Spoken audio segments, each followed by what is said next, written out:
Número 60. Acorda, o incentivo dos que se dizem cristãos, de fazer a tal obra de Deus, não é a interpretação correta das figuras da palavra de Deus, a qual aprova a continuação da vida depois da morte física, mas esse incentivo animador é o dinheiro mamon, como toda instituição corruptível e aparente do mundo. Somente vai ser salvo quem entendeu a linguagem das figuras dos sonhos da palavra, e por isso teve a prova, e, principalmente, o discernimento dos poderes invisíveis, demônios, guias, os quais controlam esse planeta, e por isso também passou a ter o compromisso com a palavra, de anunciar de graça todos os dias da sua vida, andando pelas ruas, fora do dinheiro religioso.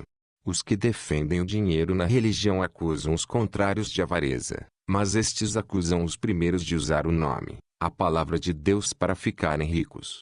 Mas vamos ficar com a ordem de Cristo, de não levar dinheiro nem bolsa, e dar a palavra de graça, como Paulo disse que ninguém tiraria sua honra de pregar o evangelho de graça. Cristo disse também para não juntar bens materiais na terra, servindo ao dinheiro. E mais tarde foi escrito para não fazer da crença um negócio lucrativo, uma empresa, que cresce como fermento sobre o mundo de cimento e ferro. Quando está escrito que a casa de Deus será chamada casa de oração para todos os países, significa que a casa de Deus é a palavra pregada, orada, em todos os cantos da terra. Então, diante dessa palavra, tira as sandálias dos pés, soberbo e discórdia, porque o lugar que tu estás pisando, ouvindo a palavra, é terra santa. Nascer. Encontrar Deus. Ganhar almas para Deus. Amadurecer para estar do lado de Deus. Nascer para Deus na eternidade. Os anjos rebeldes, os quais são espíritos, invisíveis, que estão nas sombras desta terra. Estes demônios têm a única ofensiva que resta para eles, que é arrastar as pessoas para a condenação eterna junto com eles. E eles têm poder para isso, porque fazem milagres, podem entrar livremente nas pessoas, e controlam a emoção e a razão delas, porque entram e saem livremente dessas pessoas idólatras ao mundo, e ainda assim tem muitos que não acreditam no inferno eterno, e isso é porque essas forças do mal estão vencendo nesse mundo. Elas não aparecem de vez, porque acabaria com o seu mundo preferido, e o fogo queimaria mais rápido esses demônios, que exibem poderes como deuses, e Deus não aparece, porque se aparecesse, destruiria tudo, mas ele determinou um tempo em que o mal vai acabar, e que esse mundo tem que existir devido à rebelião desses demônios, para mostrar como é outra face, o outro lado da moeda. O resumo é que devemos parar de idolatrar homens, e suas atitudes invejáveis, e passar a admirar e valorizar somente o que Jesus fez por nós, entendendo tudo que foi representado na cruz.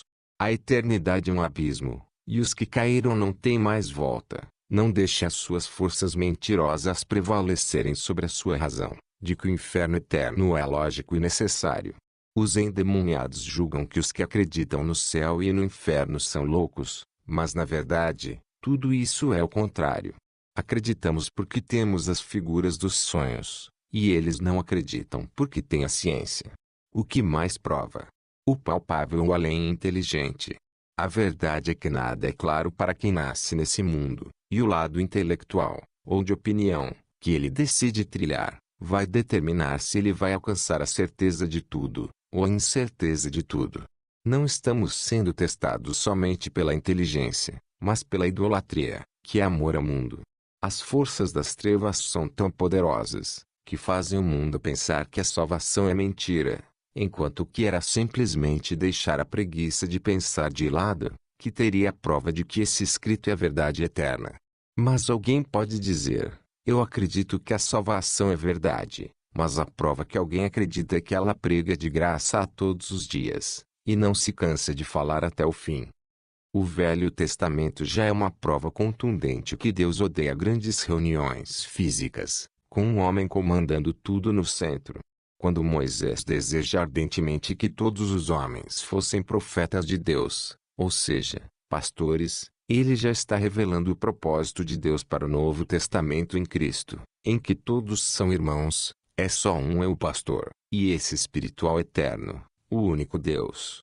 Por isso a igreja do Novo Testamento é onde estiverem 2 ou 3 reunidos no nome de Jesus. É um evangelismo de rua, um alerta dessa verdade, o que faz alguém pregar até o fim da vida, porque ficou maravilhado com a sabedoria das palavras de Deus, das figuras, que podem provar ao racional que é pura verdade.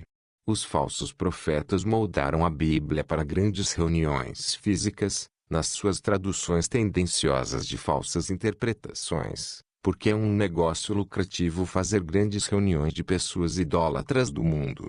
Mas os escolhidos sabem que as figuras da palavra, suas histórias, rituais e muito mais, não deixam errar o caminho do idioma certo e inteligível das Escrituras. O idioma certo não é nenhuma linguagem humana, mas as figuras dos sonhos, que os escolhidos vão saber falar pelo interesse e constância na meditação. Deus nunca falou claro com ninguém, nem com Moisés, somente para quem tem interesse de saber essa linguagem de símbolos. O inferno eterno, a segunda morte, é lógico e necessário. É lógico porque todos os sinais da natureza apontam para o lago de fogo, e necessário porque sem esse recurso as guerras intermináveis poderiam arruinar toda a criação. Entenda, jogar alguém de nosso ciclo familiar no lago de fogo, que aos nossos olhos parece inofensivo e delicado, isso não é outra coisa a não ser eliminar um vírus que tem poder de arruinar toda a criação.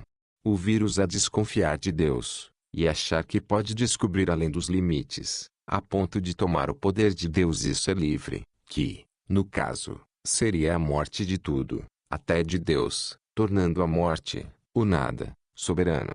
Esse vírus se manifesta no ateísmo, nas religiões que buscam riqueza e domínio político, na discórdia, na confusão da doutrina, na indiferença à Bíblia celeste e em tudo que se levanta contra Deus, dizendo que o Deus revelado na Bíblia é mau, de tal maneira que todo adjetivo pejorativo para ele não é suficiente.